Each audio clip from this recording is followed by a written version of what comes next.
My name is Tori Thatcher, and I'm 32 years old. 5 years ago, my mother called me 3 days before Thanksgiving and said 7 words that shattered everything I thought I knew about family. Don't come home this year. Victoria doesn't want drama. No explanation, no apology, just a door slammed shut on 27 years of trying to belong. I spent that Thanksgiving alone at a restaurant in Boston, watching happy families laugh together while I fought back tears over a cold turkey dinner. I had no idea that the strangers at the next table would become the family I'd always dreamed of. I had no idea that 5 years later, they'd be introduced at my wedding as the parents of the bride, while my biological parents stood watching uninvited, realizing they'd been replaced in every way that matters. Before I tell you what happened, please take a moment to like and subscribe. But only if this story resonates with you. And let me know in the comments, where are you watching from, and what time is it there? Let me take you back to the phone call that changed everything. I remember exactly where I was standing when my phone rang. November 21st, 3 days before Thanksgiving. I was in my tiny studio apartment in Boston, surrounded by half-packed bags and the scent of the pumpkin candle I'd lit to get myself in the holiday spirit. I'd already bought my plane ticket home to Connecticut. Non-refundable, of course. Mom's name flashed on my screen. I smiled and picked up. "Hey, Mom. I was just about to—" "Tori." Her voice was flat, cold. "I need to tell you something." My stomach dropped. That tone never meant anything good. "What's wrong? Is Dad okay?" "Your father's fine." A pause. "Listen, I've been thinking and don't come home this year." I actually laughed. I thought she was joking. "What do you mean?" "Victoria doesn't want drama. She's pregnant again, and she doesn't need the stress." I gripped the phone tighter. "Drama? What drama? I haven't even talked to Victoria in months." "Exactly." Mom's voice hardened. "And let's keep it that way. You know how you get." "How I get?" My voice cracked. "Mom, I literally just asked her last year why she didn't invite me to her baby shower. That's not drama. That's a question." "See? That's exactly what I mean. You always make everything about you." I stood there, frozen, watching the snow fall outside my window. 27 years old, and my mother was telling me I wasn't welcome at Thanksgiving because I'd once asked why I was excluded. "Mom, I already bought my ticket." "Then get a refund." Her tone left no room for negotiation. "Victoria is pregnant. She doesn't need stress. You understand." The line went dead. I understood perfectly. I'd always been the acceptable sacrifice. I wish I could say this was the first time. But as I sat on the edge of my bed, staring at my useless plane ticket, the memories came flooding back like a highlight reel of disappointment. My 16th birthday party. I'd been planning it for months, a small gathering with my 3 closest friends. Mom promised we'd have cake and go bowling. But the morning of, Victoria called crying because she'd failed her calculus final and needed emotional support. My party was canceled. We spent the day consoling my sister instead. "Don't be dramatic, Tori. Your sister needs us more right now. You can celebrate next weekend." We never did. Then there was my college graduation. I'd worked so hard for that moment. 4 years of late nights and part-time jobs and scraping by on ramen. I was the first person in my family to graduate with honors. When I walked across that stage, I looked for my parents in the crowd. Their seats were empty. They showed up 2 hours late. Victoria had a routine prenatal checkup that couldn't be rescheduled. "You understand, sweetheart. Your sister's baby is more important than a ceremony. More important than me." That's what she meant. That's what she always meant. I learned early that complaining only made things worse. Don't be so sensitive. Stop making everything about yourself. Why can't you just be happy for your sister? So I stopped complaining. I became smaller, quieter. I thought if I was agreeable enough, easy enough, invisible enough, maybe then I'd finally earn their love. I was 27 years old, sitting in a cold apartment with a worthless plane ticket, and I finally realized the truth. There was no amount of small that would ever be small enough. I called my father. I don't know what I expected. Maybe some small part of me still believed he'd stand up for me, just this once. The phone rang 4 times before he answered. "Hey, kiddo." His voice was cautious. He already knew. "Dad, did Mom tell you?" A long pause. I could hear the TV in the background, probably a football game. "She mentioned it." "And you're okay with this? You don't think maybe I should be allowed at Thanksgiving with my own family?" Another pause, longer this time. "You know how your mother is, Tori. She's just trying to keep the peace." "By excluding me?" "It's not like that." "Then what is it like, Dad? Tell me. Because from where I'm standing, it looks like you're all choosing Victoria over me." Again, silence. I could hear him breathing. I could almost see him sitting in his recliner, rubbing his forehead the way he always did when he wanted to disappear from a conversation. "Dad, do you want me there?" 5 seconds passed. 10. I think... He cleared his throat. "I think it's better if you listen to your mother this year." Something inside me went quiet. Not sad, not angry, just empty. "Okay, Dad." "Tori, don't be like..." I said, "Okay." I hung up. He didn't call back. I sat in my apartment as the sun went down, watching the shadows stretch across my floor. My father had a chance to choose me, to say one word in my defense, and he chose silence instead. He was always in the middle, I realized. He just always chose to stand on their side. But as the darkness settled in, something else settled too. A quiet decision. If I wasn't welcome at their table, I'd make my own Thanksgiving. Thanksgiving Day arrived gray and cold. I woke up in my studio apartment to the sound of my neighbor's family arriving. Footsteps overhead, children laughing, the muffled warmth of voices I couldn't make out. The smell of something delicious drifted through the vents. Someone was making stuffing. I made instant coffee and sat by the window, watching the snow fall on the empty street below. My phone stayed silent all morning. No calls, no texts, not even a happy Thanksgiving from anyone in my family. Around noon, I made the mistake of opening Instagram. Victoria had posted a photo. The whole family around the dining table, Mom, Dad, Victoria, her husband Brad, their 2-year-old son in a tiny turkey sweater. Everyone was smiling. The caption read, "So grateful for my family. These are the people who matter most." I zoomed in on the photo, counted the place settings. 4 adults, 1 toddler, 5 chairs. There wasn't even an empty seat where I should have been. They hadn't just excluded me. They'd erased me, like I'd never existed at all. I closed the app, stared at the ceiling. I thought about ordering delivery and spending the day in bed. That's what I deserved, right? A sad meal alone in my dark apartment, feeling sorry for myself. That's what the dramatic daughter gets. But something in me refused. No, I wasn't going to sit here and let them win. I wasn't going to let their rejection turn me into exactly what they accused me of being, a sad, bitter, dramatic mess. I grabbed my coat. If I was going to eat Thanksgiving dinner alone, I was going to do it somewhere with actual food, with light, with life. I just had to find a restaurant that was still open. Harborview Grill was one of those old Boston institutions, dark wood, brass fixtures, the kind of place that still had cloth napkins and candles on every table. More importantly, it was one of the few restaurants in the city that stayed open on Thanksgiving. When I pushed through the door, the warmth hit me like a wave.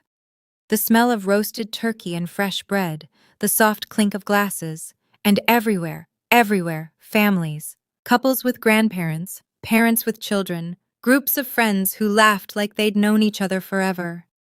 The restaurant hummed with the sound of people who belonged somewhere. The hostess looked at me with barely concealed pity. "Just one tonight?" "Just one." She led me to a tiny two-top in the corner, squeezed between the kitchen door and a large family that took up 3 tables pushed together. I could have touched their chairs if I reached out. "Your server will be right with you." I sat down, opened the menu, tried to look like this was a choice. The family next to me was celebrating hard. An older couple at the head of the table, probably in their late 60s, a middle-aged man with his wife and 2 kids, and a younger man around 30 who kept making everyone laugh. 3 generations, easy. They passed dishes back and forth without asking. They interrupted each other in the way that only people who truly love each other can. I watched them out of the corner of my eye and felt something crack open in my chest. This is what family is supposed to look like. The server arrived with a bread basket and a tight smile. The Thanksgiving special? Please. I was going to get through this dinner. I was going to be fine. I wasn't fine. My turkey arrived. Golden skin, cranberry sauce, a perfect scoop of mashed potatoes. It looked like a magazine photo. I couldn't taste any of it. I sat there pushing food around my plate, trying not to look at the family beside me, trying not to think about my own family gathered around their table in Connecticut, laughing and passing the gravy without a single thought about the daughter they'd discarded. And suddenly I understood something I'd been avoiding for 27 years. This wasn't about Thanksgiving. This wasn't about Victoria's pregnancy or Mom's need for peace. This was about a pattern so deep it had shaped my entire life. I had spent 27 years trying to earn a place at their table, bending myself into smaller and smaller shapes, swallowing my hurt, apologizing for having feelings, staying quiet when I should have spoken, speaking up only to be told I was too much. And what had it gotten me? A corner table, a meal alone, an Instagram photo with no empty chair. If I kept going like this, if I kept trying to be small enough, quiet enough, agreeable enough, what would I have left? At some point, there'd be nothing left to shrink. The tears came before I could stop them. I turned my face toward the window, hoping no one would notice. I grabbed my napkin and pressed it to my eyes, trying to be invisible, trying to disappear like I always did. Honey? I froze. A woman's voice, warm, concerned. Are you okay? I looked up. The older woman from the family next to me was standing beside my table. Silver hair, kind eyes, a face that somehow looked like it had spent a lifetime actually listening to people. She was looking at me like I mattered. I'm fine, I said automatically. Just allergies. The woman raised one eyebrow. Not judging, just knowing. Allergies don't usually make people cry into their napkin on Thanksgiving. I let out a sound that was half laugh, half sob. That obvious? Only to someone who's paying attention. She had a gentle voice, but there was steel underneath, the kind of woman who'd seen things. I'm Eleanor. Tori. Well, Tori. She glanced back at her family, then at me. No one should eat alone on this day. Why don't you come join us? I shook my head immediately. Oh no, I couldn't. I don't want to intrude. You're not intruding. I'm inviting. She smiled. There's a difference. I really appreciate it, but my husband tells terrible jokes, she continued, as if I hadn't spoken. And my son Marcus keeps trying to start political debates.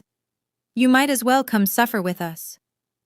From the big table, the older man, her husband, I assumed, waved at me.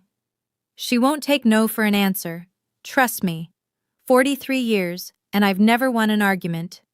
The younger son, Marcus apparently, grinned. He's not wrong. I looked at my cold turkey, my empty table, my napkin still damp with tears. Then I looked at Eleanor Morrison and her warm eyes and her family that somehow had room for a stranger. Okay, I heard myself say. If you're sure I'm not, I'm sure. Eleanor put her hand on my shoulder. Come on. We just opened another bottle of wine, and there's way too much pie. I stood up on shaky legs and followed her to the table, not knowing that this single moment, this small act of kindness from a woman I'd never met, was about to change the entire trajectory of my life. They made room for me like I'd always been there. Someone pulled up a chair. Someone else handed me a plate. Before I could even sit down, I had a glass of wine in my hand and a warm roll on my plate. I'm Richard, the older man said, shaking my hand firmly. This is my wife Eleanor, our son Daniel and his wife Sarah, their kids Emma and Lucas, and our youngest Marcus. Hi. I gave an awkward little wave to the table. I'm Tori. Thank you so much for— What do you do, Tori? Daniel asked, passing me the mashed potatoes. I'm a graphic designer, freelance mostly. That's wonderful, Sarah said. I can barely draw a stick figure.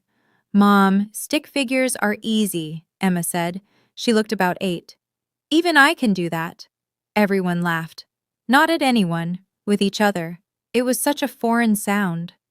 Marcus caught my eye from across the table. He was around my age, maybe a little older, with dark hair and an easy smile. Fair warning, my dad's about to tell a joke. I am not, Richard protested. He is, Eleanor said. Richard grinned. Okay, fine. What did the turkey say to the computer? Dad, no, Daniel groaned. Google, Google, Google. The kids burst into giggles. Sarah rolled her eyes. Marcus shook his head. And I actually laughed. A real laugh. For the first time all day. Richard raised his wine glass. A toast to unexpected guests who make our table complete. Everyone raised their glasses, including me. I looked around at these people, strangers, all of them, until 15 minutes ago, and felt something I hadn't felt in years. Warmth, acceptance, belonging. I didn't know families could feel like this. After the main course, while the kids ran off to explore the restaurant and the men argued about football, Eleanor moved to the chair next to mine. How are you doing? She asked quietly. Really? I looked down at my plate. Better. This is really nice. Thank you. You're welcome. She took a sip of her wine. But that's not what I asked. Something about her directness made me want to be honest. I'm okay. I'm just having a hard Thanksgiving. Do you want to tell me why you're really here alone? I hesitated. The truth felt too pathetic to say out loud. My own mother told me not to come home. My sister thinks I'm drama. My father chose silence over me. But Eleanor waited, patient, no judgment in her eyes. My mom called me 3 days ago, I finally said. Told me not to come home for Thanksgiving. My sister is pregnant and she didn't want drama. Drama? That's what they call it when I ask questions they don't want to answer. Eleanor nodded slowly. I see. It's fine, I added quickly. I mean, it's not fine, but it's not fine. Eleanor's voice was gentle but firm. Can I tell you something I learned in 30 years as a family lawyer? I blinked. You're a lawyer? Retired. Family law, she smiled. I've seen every kind of family dysfunction you can imagine, and I've learned that the people who accuse you of causing drama are usually the ones creating it. They just need someone to blame. The words hit me like a physical force. You're not the problem, Tori. Eleanor put her hand over mine. You never were. I couldn't speak. I could barely breathe. Those were the words I'd needed to hear my entire life. Hey, I want to pause here for a second. If you're watching this and you've ever been blamed for causing drama just because you asked to be treated fairly, I see you. I want to know, have you ever been made the scapegoat in your family? Type your answer in the comments. And if this story is hitting close to home, please hit that like button so more people can find it. Now let me tell you what happened next. The evening wound down slowly, the way good dinners do. Pie was served, coffee was poured. The kids fell asleep on Sarah's lap, exhausted from running circles around the restaurant. When the check came, I reached for my wallet, but Richard waved me off. Please, he said, our treat. I can't let you. You can and you will. He smiled. Consider it a Thanksgiving tradition. We always buy dinner for new friends. As we gathered our coats and prepared to leave, Eleanor pressed something into my hand. A small card, cream-colored, with elegant black text. I looked down. Eleanor Morrison, J.D., Family Law, Retired. Below that, a phone number and an address in Brookline. If you ever need to talk, she said, call me, I mean it. Thank you. Richard appeared beside us, shrugging on his coat. Sunday dinners, every week at our place. You're welcome anytime. I shook my head. That's so kind, but I couldn't. She could, Marcus said, joining the group. And she should. Mom never says things she doesn't mean. Trust me. Eleanor squeezed my hand. Family isn't blood, Tori. It's showing up. I stood there in the restaurant lobby, holding a business card from a woman I'd met 3 hours ago, receiving an open invitation from a family I had no claim to. Outside, the snow was falling harder. Through the window, I could see families hurrying to their cars, children carried on shoulders, grandparents clutching to-go containers of leftover pie. I looked back at the Morrisons, Richard helping Eleanor with her scarf, Daniel herding sleepy children, Marcus waiting by the door with an expectant look. Okay, I said. Maybe I'll stop by sometime. Eleanor smiled like she'd known I'd say yes all along. I had no idea I'd just met my future family. I didn't go to Sunday dinner the next week, or the week after that. It felt too strange, too forward, too much like I was imposing on someone else's family. But Eleanor called. Just to check in, she said, just to see how I was doing. By early December, I finally accepted the invitation. That first Sunday, I stood on the Morrisons' porch in Brookline for 5 full minutes before I worked up the courage to knock. The house was exactly what I'd imagined, a beautiful Victorian with a wraparound porch and lights in every window. It looked like the kind of place where good things happened. Eleanor opened the door before I could change my mind. There you are! She pulled me into a hug like it was the most natural thing in the world. We saved you a seat. That was the first of many Sundays. Over the next 6 months, I became a regular at the Morrison dinner table. Richard taught me to play chess, even though I lost every single game. Eleanor showed me her secret pie crust recipe, the one she swore she'd never written down. Daniel's kids started calling me Aunt Tori without anyone telling them to. And Marcus and I became friends. Real friends. The kind who texted random thoughts at 2 a.m. and argued about movies and sat next to each other at dinner without anyone having to arrange it. I didn't hear from my biological family once. Not a call, not a text, not even a Christmas card. For the first time in my life, I stopped noticing. Because for the first time, I wasn't performing for love. I wasn't shrinking myself to fit into someone else's expectations. I was just loved. It felt like finally coming home. One spring afternoon, about 8 months after that first Thanksgiving, Eleanor and I were sitting on her back porch. The garden was just starting to bloom, tulips pushing up through the soil, birds fighting over the feeder. Richard was inside, watching a game with Marcus. We could hear them shouting at the TV. Have you heard from your parents? Eleanor asked. I watched a robin land on the fence. No, and I haven't reached out either. She nodded, no judgment in her eyes. Do you want to? I thought about it, really thought about it. Sometimes, I admitted. In the middle of the night, mostly. I'll think about calling my mom and trying to explain, but then I remember there's nothing to explain. She knows what she did. She just doesn't think it was wrong. That's a hard thing to accept. It is. I pulled my cardigan tighter. I keep waiting to feel guilty. Everyone says you should forgive your family no matter what. Blood is thicker than water and all that. You know, I've never believed that. Eleanor took a sip of her tea. In my career, I helped a lot of people find legal recognition for the families they've built, not the ones they were born into. I turned to look at her. What do you mean? She smiled, soft and knowing. Just that the law recognizes what the heart already knows. That family can be created, not just inherited. There are ways to make those bonds official, if a person wants to. I didn't fully understand what she was hinting at. Not yet. Something to think about, Eleanor said. Whenever you're ready. She patted my hand and changed the subject to her tomato plants. But her words stayed with me. They would take root slowly and bloom at exactly the right time. It happened so naturally that I almost didn't notice it happening. 2 years after that first Thanksgiving, Marcus and I weren't just friends anymore. We were something more. Something that had grown so gradually that when we finally acknowledged it, it felt less like a beginning and more like a recognition of what had always been there. He asked me to dinner at Harborview Grill, the same restaurant where we'd met.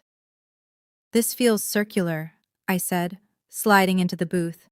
That's the point. Marcus was nervous. I could tell by the way he kept adjusting his napkin.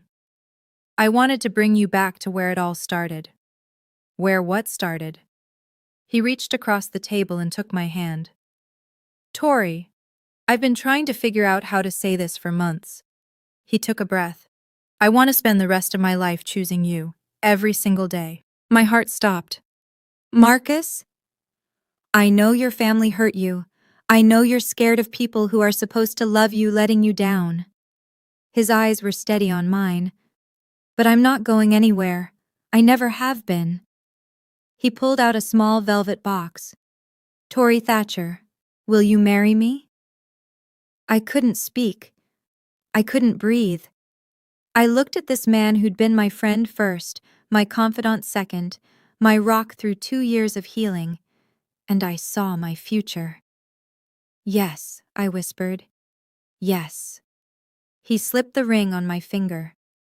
The restaurant erupted in applause. I'd been so focused on Marcus I hadn't even noticed the other diners watching. And then I saw them. In the corner booth, Richard and Eleanor, champagne already poured, beaming at us like they'd known all along. Mom couldn't resist, Marcus laughed.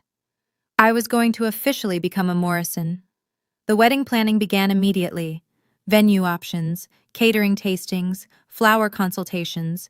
It was overwhelming and exciting and everything I'd never let myself dream about. But one question kept me up at night. The wedding invitations would need a line for parents of the bride. And I had no idea what to write there. Robert and Linda Thatcher? They hadn't spoken to me in over 2 years, hadn't called on my birthday, hadn't acknowledged my existence in any way. I couldn't put their names on my wedding invitation. They hadn't earned that honor. I was pacing in the Morrisons' living room one evening when Eleanor found me. What's troubling you, sweetheart? I told her about the invitation, about the impossible line I couldn't figure out how to fill. Eleanor sat down and patted the cushion beside her. There's something I mentioned to you once, about legal recognition for chosen family. Do you remember? I nodded slowly. You said the law recognizes family that's created, not just inherited. Adult adoption, Eleanor said gently. It's a legal process where a consenting adult is formally adopted by another family. It creates a legal parent-child relationship, new birth certificate, new legal next of kin status, everything. My heart was pounding. That's a real thing? Very real.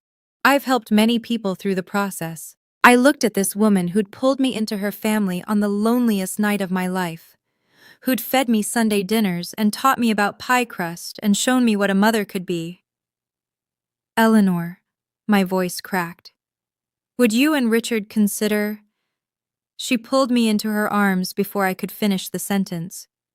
We've considered you our daughter since the first Thanksgiving, she whispered. We were just waiting for you to be ready. The adoption process took several months. Paperwork, court appearances, legal filings. But with Eleanor guiding me through every step, it felt less like bureaucracy and more like a ceremony. When the judge signed the final order, I legally became Tori Morrison. I had a new birth certificate, new legal parents, a new family, on paper and in my heart. The wedding was set for the following June. We sent out invitations with the line I'd agonized over, now proudly printed, Parents of the bride, Richard and Eleanor Morrison. I should have known the Thatcher family would eventually find out. 3 months before the wedding, my phone buzzed with a text from Victoria, the first message from her in nearly 3 years. Did you know Tori's getting married? I stared at the screen, then I blocked the number.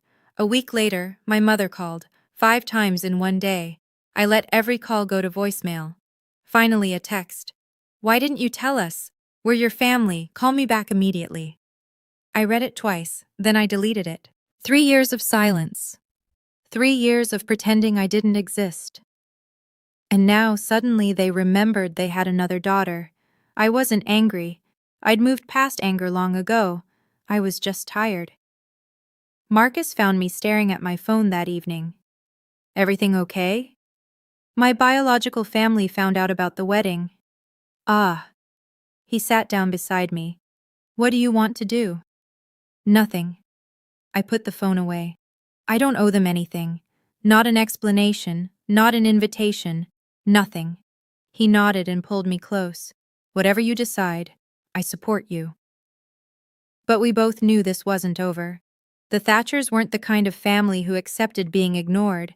The question was, what would they do about it?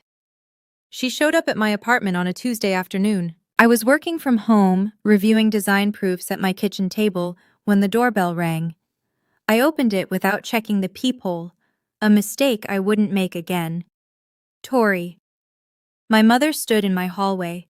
She looked older than I remembered, grayer, more tired, but her eyes held the same disappointed expression I'd spent my childhood trying to erase. Mom. The word felt foreign in my mouth. What are you doing here? What am I doing here? She pushed past me into the apartment without being invited. What are you doing, getting married without telling your own mother? We haven't spoken in 3 years. And whose fault is that? I closed the door slowly, counted to 5. Yours. It was your fault. You told me not to come home. Not to.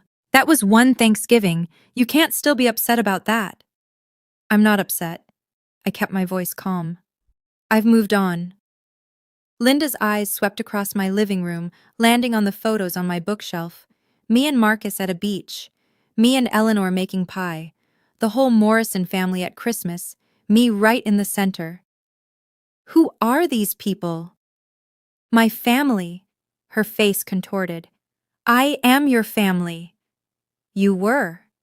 I met her gaze evenly. You chose not to be. Remember? Victoria didn't want drama. That was years ago. And in those years, you never once called, never checked if I was alive, never acknowledged my existence. I felt eerily calm. So no, Mom, you don't get to show up now and act like you have a claim on me. I want an invitation to the wedding. No, her jaw dropped. Excuse me? You heard me? I walked to the door and opened it. You don't get to erase me and then demand a seat at my table. The wedding day dawned golden and perfect. June in Napa Valley. A vineyard with rolling hills and endless rows of grapevines. We'd chosen an outdoor ceremony with a reception in a beautiful stone barn, everything decorated with white roses and greenery. In the bridal suite, I stood before a full-length mirror while Eleanor adjusted my veil. You look beautiful, she said softly. Absolutely beautiful. I looked at my reflection. The woman looking back at me was calmer, stronger than the girl who'd sat alone in a restaurant 5 years ago. That girl hadn't believed she deserved to be loved. This woman knew better. On the vanity beside me sat a copy of the wedding program. I picked it up, reading the line I'd never thought I'd be able to write. Parents of the bride, Richard and Eleanor Morrison. Underneath, in smaller text, the family who chose her. Eleanor noticed me looking. Are you nervous? About marrying Marcus? No. I set down the program. About what might happen, a little. I'd hired security for the wedding, a quiet precaution. After Mom's visit to my apartment, I knew there was a chance she'd try something. Eleanor put her hands on my shoulders. Whatever happens today, you have a family who chose you. We will always choose you. Never forget that. I hugged her tight. I love you, Mom. It was the first time I'd called her that. The word came out naturally, like it had always been waiting. Eleanor's eyes glistened. I love you too, sweetheart. My daughter. Through the window I could see guests arriving. Marcus was already at the altar, looking nervous and handsome in his gray suit. It was time. Whatever came next, I was ready. The ceremony was everything I'd dreamed of. Marcus waiting at the end of the aisle. Richard walking me toward him, steady and proud. The vows we'd written ourselves, words that made half the guests cry and the other half pretend they weren't crying. When Marcus slipped the ring on my finger and the officiant pronounced us husband and wife, I felt something click into place, like the last piece of a puzzle I'd been trying to solve my entire life. The reception was in full swing when the security guard found me. "Mrs. Morrison?" He appeared at my elbow, discreet and professional. "There are two people at the entrance. They claim to be your parents." I'd expected this. Part of me had been waiting for it all day. Marcus appeared beside me. "What's going on?" "My biological parents are here." His expression hardened. "I'll handle it." "No." I took his hand. "This is my moment. I'll handle it." I considered my options. I could have them removed. I could pretend they weren't there. I could avoid the confrontation entirely. But something in me said no. Let them see. Let them see what they lost. Let them see the family who stepped up when they stepped away. Let them witness the life I built without them. "Let them in," I told the security guard. "But don't seat them with the family. Put them in the back." "Are you sure?" Marcus asked. "I'm sure." The guard nodded and disappeared. A few minutes later, I saw them, Linda and Robert Thatcher, standing uncertainly at the edge of the reception, looking around at the 100+ people who were celebrating their daughter's wedding. Their daughter, who they hadn't spoken to in 3 years. The MC was about to make his announcement. Perfect timing. "Okay, this is the moment. Before the big reveal, I have a question for you. If you were in my shoes, would you have let your biological parents into your wedding?" Type yes or no in the comments. I want to know what you would have done. And if you're dying to see what happens next, make sure you're subscribed with notifications on. Now let me tell you about the moment everything changed. The MC stepped up to the microphone. The music softened. "Ladies and gentlemen, if I could have your attention, please." The room quieted. Guests turned toward the front.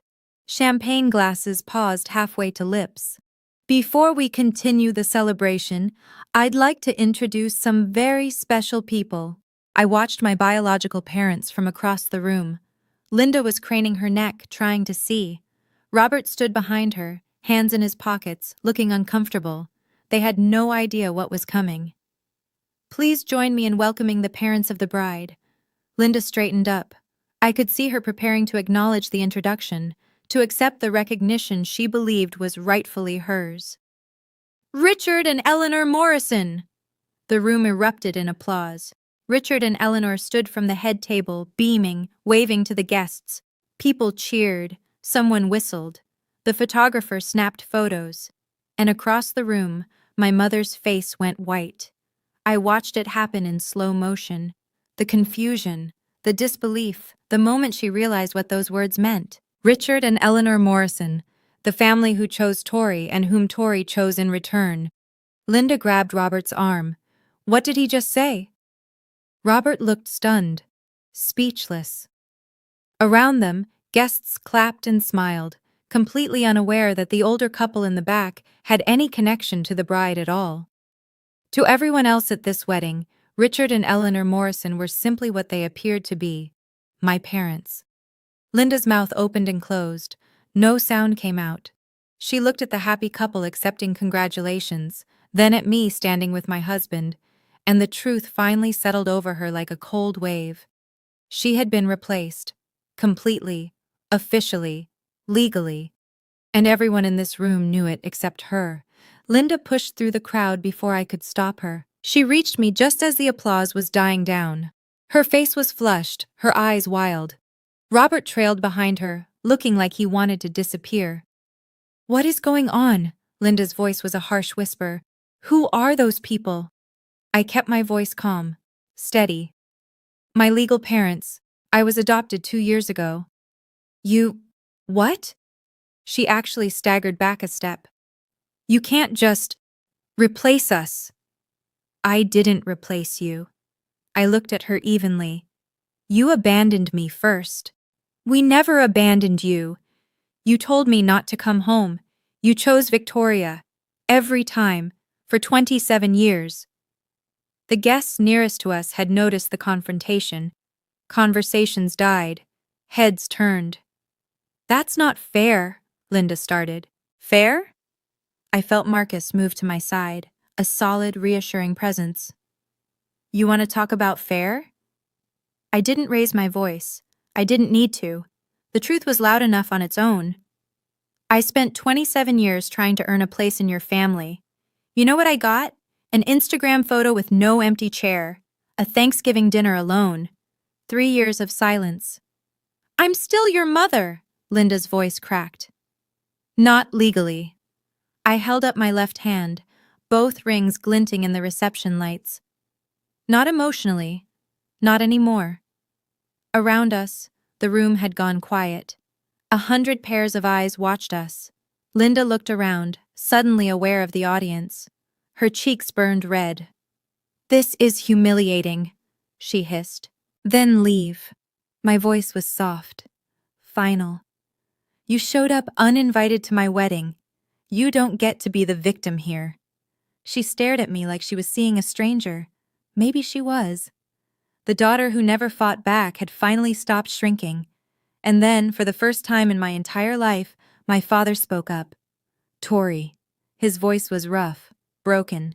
I'm sorry. I turned to look at him. Really look at him. Robert Thatcher had aged more than 5 years should account for.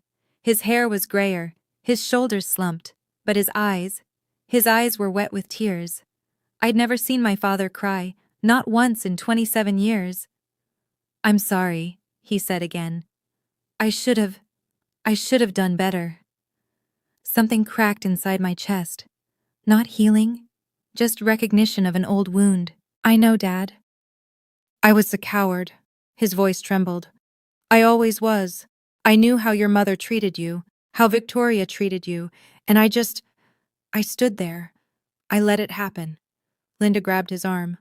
Robert, what are you? He shook her off, kept his eyes on me. You were my daughter.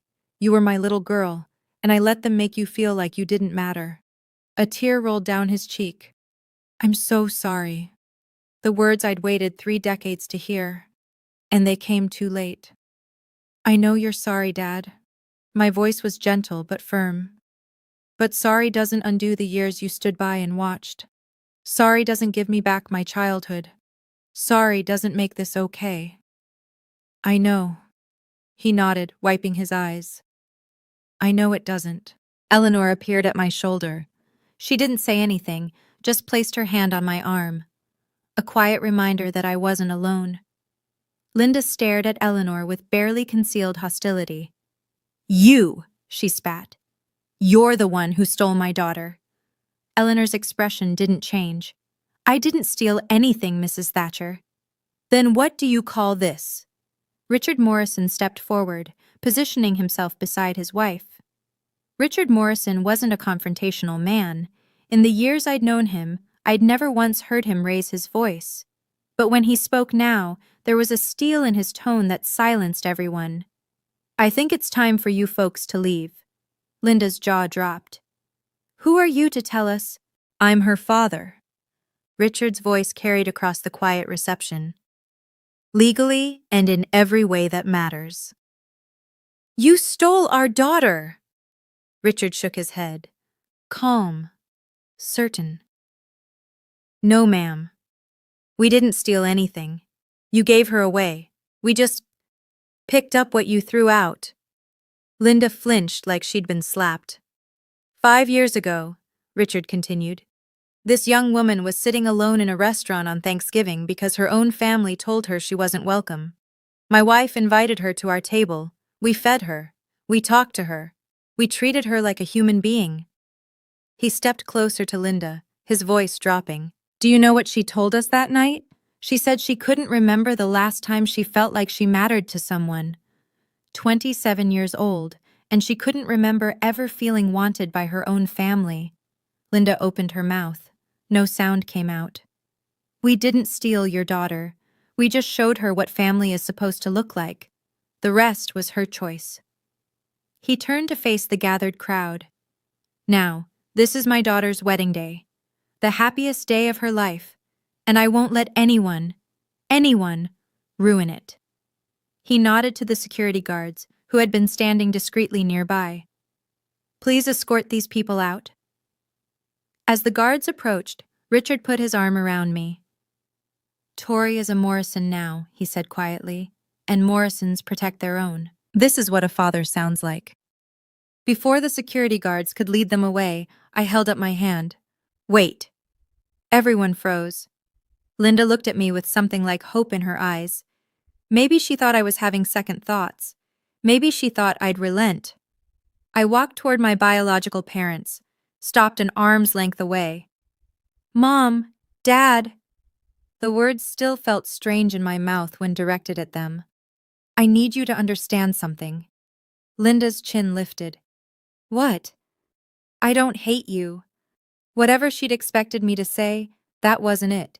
I don't hate you, I repeated. I've made peace with who you are. You're not villains. You're just people who couldn't love me the way I needed to be loved.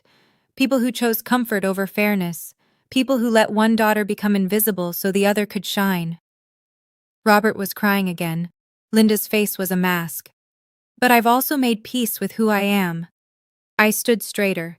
And who I am is someone who deserves to be chosen, not as a backup, not as an afterthought, chosen first. I looked at them both. The parents I'd spent my childhood trying to please, the family I'd shrunk myself to fit into. You didn't choose me, they did. I gestured to the Morrisons. And I choose them. The room was silent. 100 guests watched this moment, and not one of them moved. Linda opened her mouth to speak. I didn't let her. I'm not erasing you from my history. I'm just not giving you a seat at my table anymore. And that's not revenge. That's just the natural consequence of your choices. I nodded to security. Goodbye, Mom, Dad. As they were escorted out, the wedding guests began to applaud. Not for the drama, for me. The rest of the wedding was everything I'd hoped for. We danced, we laughed, we cut the cake while everyone cheered.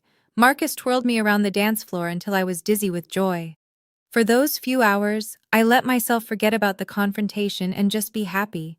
But the next morning, my phone started blowing up. Texts from cousins I hadn't heard from in years, messages from aunts and uncles I barely knew. The extended Thatcher family had heard about what happened at the wedding, and they had opinions. How could you do this to your mother? Family is family no matter what. You've broken your father's heart. I deleted them without responding. But then came a text from someone unexpected. My Aunt Patricia, my father's younger sister. Tori, I heard what happened. I want you to know. I'm proud of you. I stared at the screen. I always knew Linda and Victoria treated you wrong. I tried to say something once, and your mother stopped speaking to me for a year. But you deserved better. You always did. My eyes burned. I typed back. Thank you. That means more than you know. On Facebook, Linda posted a long, dramatic status about ungrateful children and modern families who don't understand loyalty. I didn't respond. I didn't need to. That evening, I blocked every phone number and social media account connected to the Thatcher family. Not out of anger, out of peace. Marcus found me on the balcony of our honeymoon suite. You okay? I looked out at the vineyard spreading golden in the sunset. Yeah, I leaned into him. I really am. For the first time in my life, I wasn't carrying the weight of people who didn't want to carry me. I was finally free. 2 weeks after the wedding, a handwritten letter arrived at our new address. The return address said Victoria Thatcher Collins. My sister's handwriting, loopy, perfect, exactly like I remembered from birthday cards that always felt more like obligations than affection. I almost threw it away unopened. But something made me sit down at the kitchen table and read it. Dear Tori, I don't know if you'll read this. Honestly, I wouldn't blame you if you didn't. But I had to try. Mom told me what happened at your wedding. She's devastated. Dad hasn't been the same since he came home. I think seeing how happy you are without us, broke something in him. I know we haven't always had the best relationship, but you have to understand. Mom and Dad were just trying to keep the peace. I never meant for you to feel excluded. You always made everything so difficult, always asking questions and bringing up old hurts. It was exhausting. I hope one day you'll understand that family is complicated. Maybe when you have your own kids, you'll see why Mom made the choices she made. I'm not asking for an apology. I just wanted you to know that we still love you, even if you've decided we're not good enough for you anymore. Your sister, Victoria. I read it twice. Then I folded it carefully and put it in a drawer. Marcus came home to find me at the kitchen table. What's that? Letter from Victoria. What did she say? Nothing new. I stood up and started making dinner. She still doesn't get it. She never will. Does that bother you? I thought about it. Really thought about it. No, I said finally. It's not my job to make her understand. It never was. A year after the wedding, life had settled into something beautiful. Marcus and I bought a house in the suburbs of Boston, a little Cape Cod with a big backyard, just 20 minutes from Richard and Eleanor. Close enough for Sunday dinners, far enough for privacy. I was no longer freelancing. A design agency had hired me as their art director, a job I loved so much it barely felt like work. Marcus was thriving at his architecture firm. We were building a life together, literally and figuratively. And I was pregnant. Eleanor cried when we told her. Richard tried not to cry and failed. Daniel's kids were already arguing about who would be the baby's favorite cousin. One Sunday afternoon, Eleanor and I were setting up the nursery, painting the walls a soft sage green, arranging tiny furniture that seemed impossibly small. Have you thought about names? Eleanor asked, holding up 2 different mobiles. Emily, I said. If it's a girl, Emily Grace Morrison. Eleanor's eyes welled up. That's beautiful. The Morrison part is non-negotiable. I smiled. I want her to have the name of the family that chose her mother. Eleanor set down the mobiles and pulled me into a hug. You know, she said, when I saw you sitting alone in that restaurant, I had no idea we'd end up here. I just saw someone who needed kindness. You saved my life that night. No, sweetheart. She pulled back, holding my shoulders. You saved yourself. We just showed you it was possible.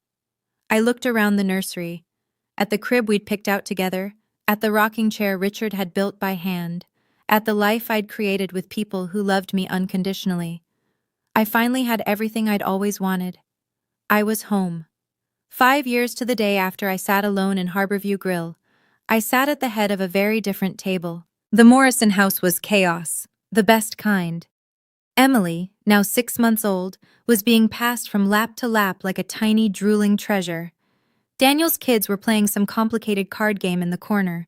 Sarah was arguing with Marcus about the proper way to carve a turkey. Richard was sneaking extra pie when he thought Eleanor wasn't looking.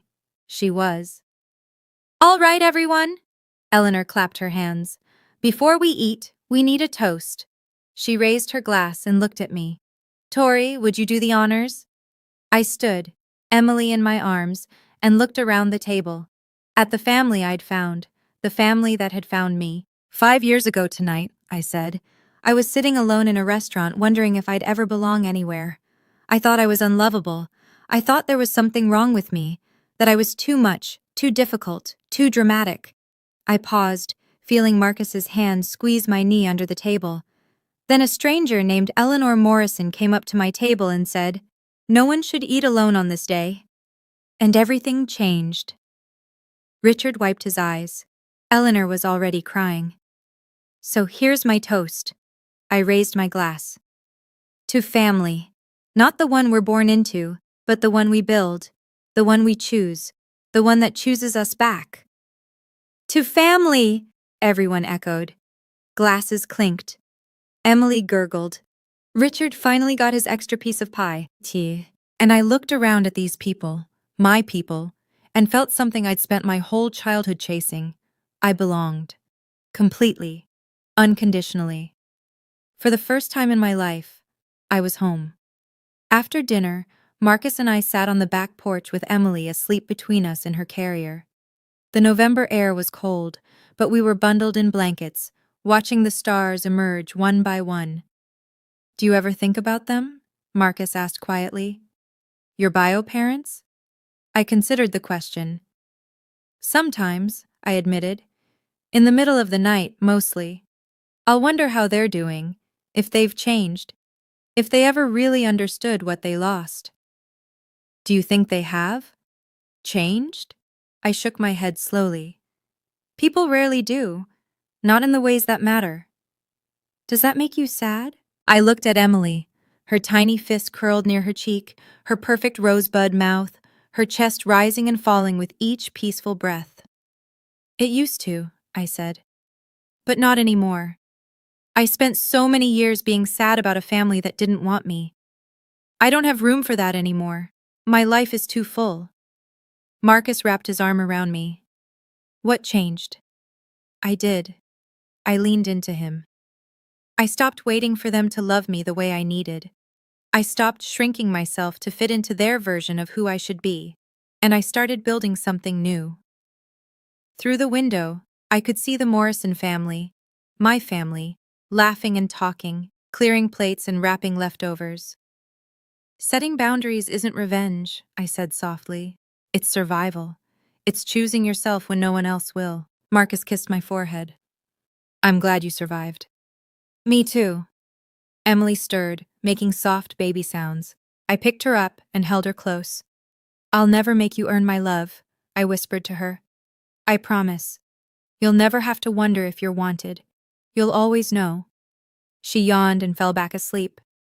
If you're watching this, and you've been the scapegoat of your family, if you've been told you're too much or too sensitive or always causing drama just because you dared to ask to be treated fairly, I want you to know something.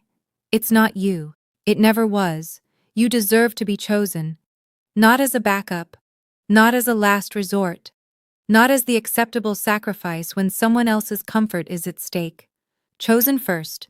Chosen fully. Chosen without conditions. Family isn't blood. Family isn't obligation.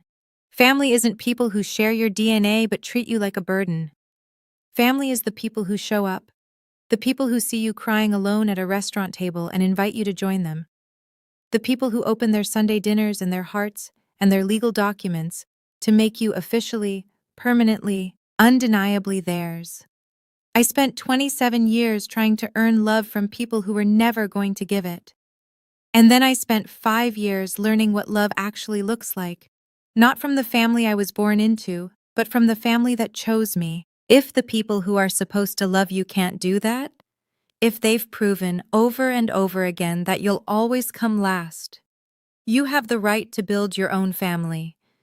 You have the right to walk away. You have the right to be happy. That's not revenge. That's not drama. That's just living your life without people who don't deserve a seat at your table. I found my people. And I hope, with all my heart, that you find yours too. You deserve it. Thank you so much for being here until the very end. If my story touched you in any way, please take a moment to like, subscribe, and hit that notification bell. It really helps more people find these stories. I want to hear from you. Have you ever had to set boundaries with your own family? Share your experience in the comments. I read every single one. And if you want more stories like this, check the description. I've linked some of my favorites there. Until next time, remember, you deserve to be chosen.